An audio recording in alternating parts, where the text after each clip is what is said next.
Ako ang nagbantay sa kanila habang wala ka. Ako ang nagprotekta sa kanila sa lahat ng nangyari dito. Pero nandito na ako ngayon at hindi ko hahayaan ang pamilya ko at ang grupo natin kahit anong mangyari.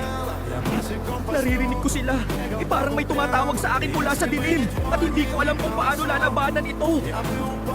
Hindi natin siya pwedeng dalhin kasama natin. Mapapahamak tayong lahat kung mananatili siya sa grupo natin ngayon. Lahat tayo mamamatay dito kung hindi tayo kikilos ngayon. Hindi pwedeng puro awa lang ang pairalin natin. May CDC pa na maaaring may sagot sa nangyayari. Yun na lang ang natitirang pag-asa natin ngayon. Iwanin niyo na lang ako dito. Ayoko kayong madamay pa sa mangyayari sa akin kapag tuluyan na akong magbago. Sana maging ligtas kayo kahit hindi na ako makasunod sa inyo sa pupuntahan ninyo. Hindi pa tapos to. Follow mo na dahil may susunod pa na episode.